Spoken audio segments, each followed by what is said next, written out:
नमस्कार दोस्तों, welcomes to easy maths with Yogishar. तो हम लोग ट्वेल्थ मैथमेटिक्स के बारे में चर्चा कर रहे हैं, जिसके अंतर्गत मैंने आपको लगभग 3 चैप्टर कंप्लीट करा दिए। फर्स्ट चैप्टर मैट्रिक्स, दूसरा डिटरमिनेंट्स और तीसरा chapter inverse of A matrix और सिस्टम ऑफ लीनियर इक्वेशंस। ये मैंने आपके लिए कंप्लीट करा दिए हैं। अब हम एक नए चैप्टर कंटिन्यूटी एंड डिफरेंशियबिलिटी के बारे में चर्चा करेंगे। कंटिन्यूटी और डिफरेंशियबिलिटी दोनों ही अति महत्वपूर्ण टॉपिक हैं। एग्जाम की दृष्टि से देख लो, चाहे कॉम्पिटेटिव एग्जाम की दृष्टि से, भाई कोई भी कॉम्पिटेटिव एग्जाम हो, जैसे कि फर्स्ट ग्रेड, सेकंड ग्रेड या फिर एनडीए, एयरफोर्स और आईआईटी, सभी जगह है कंटिन्यूटी और डिफरेंशियबिलिटी से अबाउट लगभग माने तो आप 4 या 5 क्वेश्चन तो आते ही हैं। लिमिट, कंटिन्यूटी और डिफरेंशियबिलिटी से। लिमिट को आप 11th क्लास में पढ़ चुके हैं। यहाँ पर हम लोग कंटिन्यूटी और डिफरेंशियबिलिटी के बारे में चर्चा करेंगे। कंटिन्यूटी और डिफरेंशियबिलिटी से जो ऑब्जेक्टिव टाइप के क्वेश्चन है, वो बहुत ही शॉर्ट क्वेश्चन बनते हैं। विद इन 3 सेकेंड या फिर 5 सेकेंड आप उन क्वेश्चनों को सॉल्व कर सकते हैं और नंबर गेन कर सकते हैं। लेकिन हम यहाँ पे विद इन 3 सेकेंड या 5 सेकेंड की चर्चा नहीं करेंगे। हम तो यहाँ पे डेस्क्रिप्टिव टाइप की चर्चा करेंगे कि डेस्क्रिप्टिव टाइप जैसे कि 12th में कराए जाते हैं क्वेश्चन, उस टाइप से कैसे क्वेश्चन हल कराए जाते हैं। ठीक है ना। बाकी मैं आपके लिए साथ साथ शॉर्ट मेथड भी बताऊंगा कि शॉर्ट में आप कंटिन्यूटी और डिफरेंशियबिलिटी से संबंधित क्वेश्चनों को कैसे सॉल्व कर सकते हैं। तो आइए शुरुआत करते हैं कंटिन्यूटी की। कंटिन्यूटी संततता। हाँ, तो ऐसा करते हैं, एक बार मैं लिमिट के बारे में और चर्चा कर लेता हूँ, क्योंकि 11th क्लास में आपने लिमिट पढ़ी थी। शायद हो सकता है आप उसको भूल गए हो या फिर थोड़ा बहुत भूल गए हो। तो उसके बारे में सबसे पहले चर्चा करते हैं, लिमिट। और लिमिट के बारे में जानने से पहले हम x टेंस टू a के अर्थ के बारे में बात करेंगे कि भाई x tends to a, x tends to a, x tends to a का अर्थ क्या है। इसका अर्थ होता है कि x a की तरफ अग्रसर है। x टेंस टू a का अर्थ, इसका मतलब है x a की ओर अग्रसर है। किसकी ओर अग्रसर है? x a की ओर अग्रसर है, अर्थात x a के निकट से निकटतम मान ग्रहण कर रहा है। निकट से निकटतम यानी a के बहुत क्लोजेस्ट मान ग्रहण कर रहा है। इतना क्लोजेस्ट कि यदि हम एक छोटी से छोटी संख्या ले लें, क्या ले लें?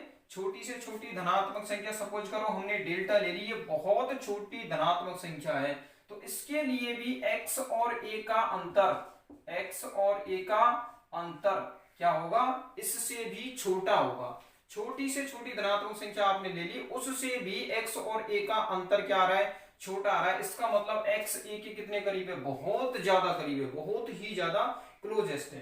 तो x टेंस टू a का अर्थ है x a की ओर अग्रसर है। बट ये तो भाई इसकी हिंदी हो गई एक तरह से कि x टेंस टू a क्या है? तो x a की ओर अग्रसर है, अर्थात x a के निकट से निकटतम है। x ऐसे कह सकता हूं मैं, अर्थात x a के निकट से निकटतम, निकटतम है, निकट से निकटतम।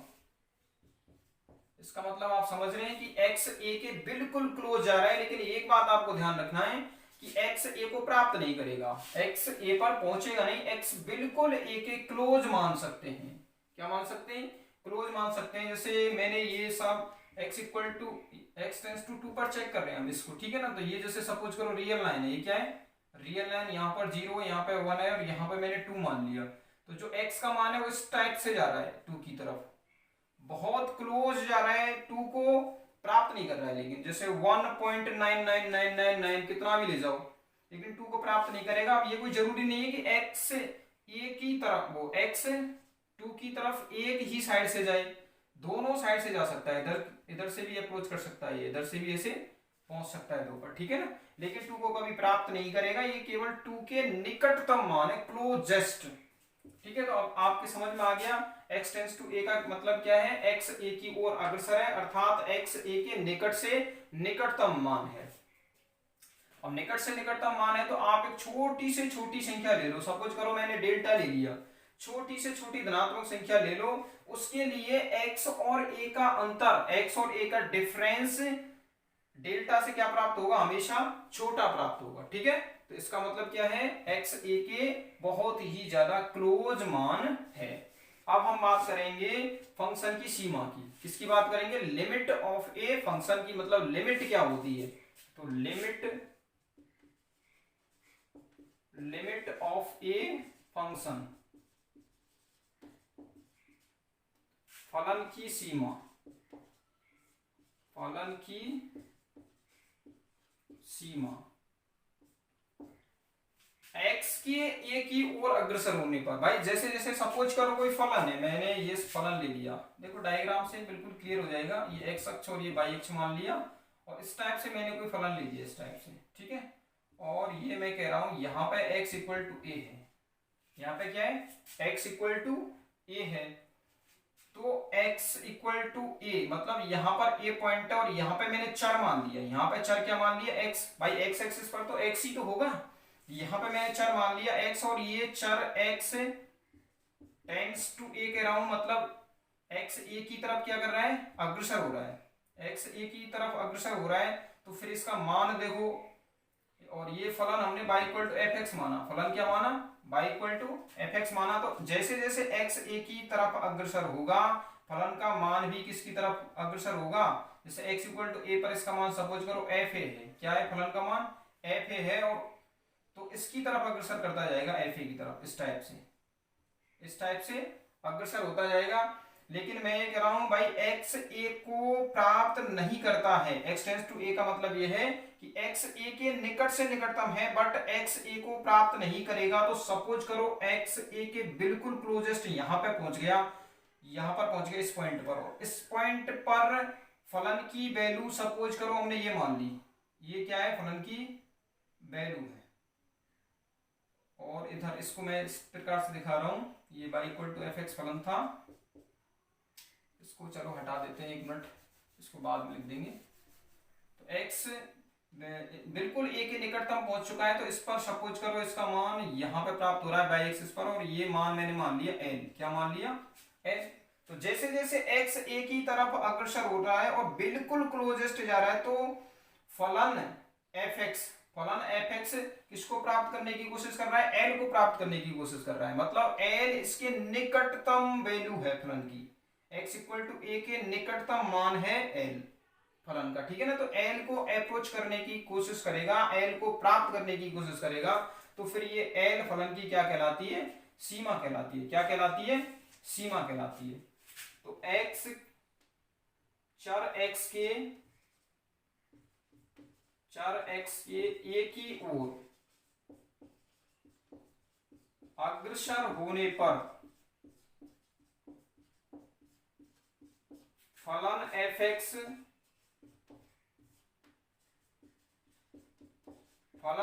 एक्स जिस निश्चित संख्या,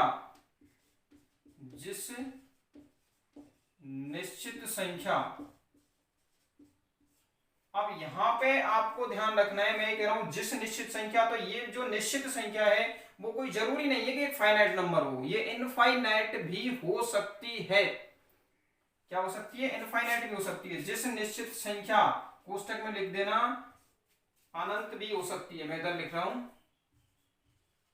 अनंत भी हो सकती है। जिस निश्चित संख्या एल की ओर अग्रसर होता है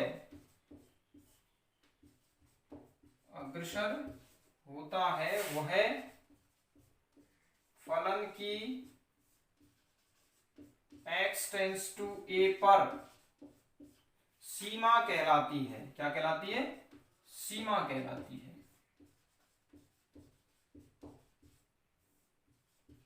और इसे हम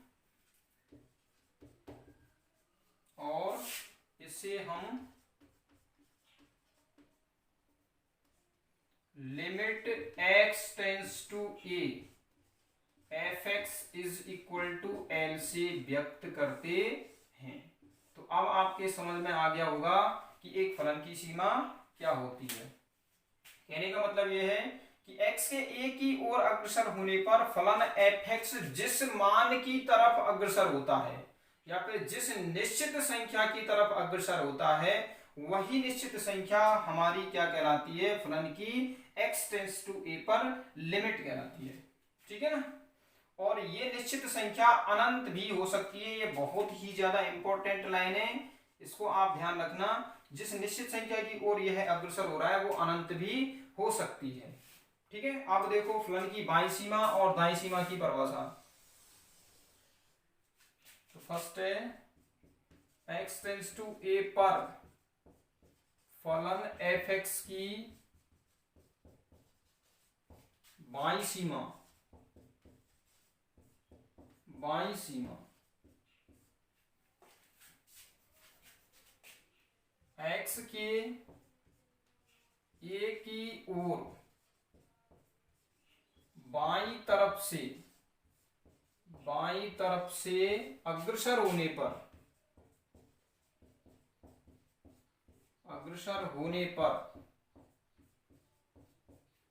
x के a की ओर बाईं तरफ से अग्रसर होने पर fx, फलन fx जिस निश्चित संख्या की ओर अग्रसर होता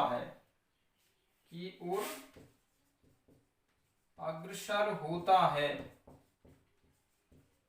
वह बाईं सीमा कहलाती है। x टेंस टू a पर क्या कहलाती है, बाईं सीमा कहलाती है। इसे limit x tends to a minus का मतलब है x a की तरफ बाईं ओर से अग्रसर है। Limit x tends to a minus fx या लिमिट ऐसे कह सकता हूं मैं, limit h tends to 0 f a minus h या फिर f a माइनस 0 से व्यक्त करते हैं। और इसको सेम ऐसे समझ सकते हैं इस प्रकार से, जैसे मैंने आपको देखो ये डायग्राम ले लिया, ये एक्स एक्स है और ये वाई एक्सिस है, ये क्या है, 0 है। ठीक है। ये इस प्रकार से हमने ये डायग्राम ले लिया और यहाँ पे ये पॉइंट ले लिया x इक्वल टू ए, ये पॉइंट है x इक्वल टू ए ये वाला। अब हमें x इक्वल टू ए यानी a की तरफ बाईं ओर से अग्रसर होना है, बाईं साइड से अग्रसर होना है। जब हम बाईं तरफ से ऐसे चलेंगे तो फलन का मान भी तो ऐसे चलेगा, ऐसे चलेगा फलन का मान। ठीक है ना। सपोज करो हमें इसके बिल्कुल क्लोज पहुंच गए और इस क्लोज बिंदु पर, a के क्लोज बिंदु पर फलन का मान सपोज करो ये है, ये फलन का मान है। फलन क्या है, y इक्वल टू fx है और इसका ये ग्राफ है। तो ये जो ये मान प्राप्त होगा यहाँ पे, या फिर इसको ऐसे कह सकता हूं, ये जो मान है यहाँ पर, ये मान क्या कहलाता है, बाईं सीमा कहलाता है। और इसे LHL लेफ्ट हैंड लिमिट बोलते हैं। क्या बोलते हैं, लेफ्ट हैंड लिमिट। ठीक है ना। बाई एक्सिस पर इसका मान प्राप्त हो जाएगा। सपोज करो L प्राप्त हो रहा है तो ये यहाँ पे L प्राप्त हो जाए। अब बात करते हैं दाईं सीमा की। तो x टेंस टू a पर फलन की दाईं सीमा,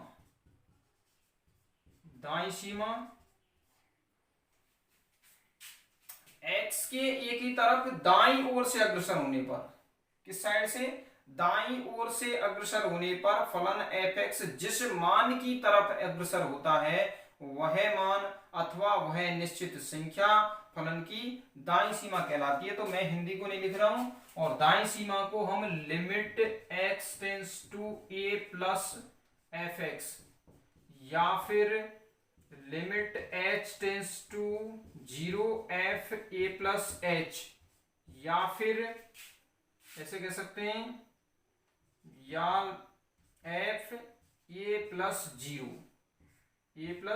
0 द्वारा व्यक्त करते हैं। ठीक है ना।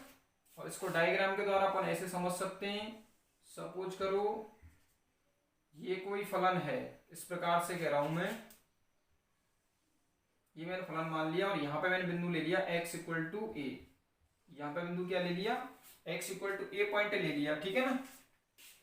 तो अब देखो x, चर x दाई साइड से a की तरफ अग्रसर है, और दाई साइड से x a की तरफ अग्रसर होने पर ये बिल्कुल a के क्लोज पहुंच गया, और इस पॉइंट पर इसका मान सपोज करो ये है, यहाँ है, और ये y equal to F X फलन है। तो ये जो मान है ना, ये वाला ये मिलेगा तो y एक्सिस पर, ये जो मान है वो क्या कहलाता है, RHL, राइट हैंड लिमिट कहलाता है। तो जब दाईं सीमा निकालनी है तो दाईं तरफ से अग्रसर होगा x, किसकी तरफ, a की तरफ, तो फलन का मान भी दाईं साइड से अग्रसर होगा इस टाइप से, ठीक है। और जब बाईं सीमा निकालनी है तो बाईं साइड से x a की तरफ अग्रसर होगा, और इस प्रकार से फलन का मान चलेगा। तो ऐसे हम दाईं सीमा और बाईं सीमा निकालते हैं। तो इनको आप लिखिए, पहले इनको लिखो भाई।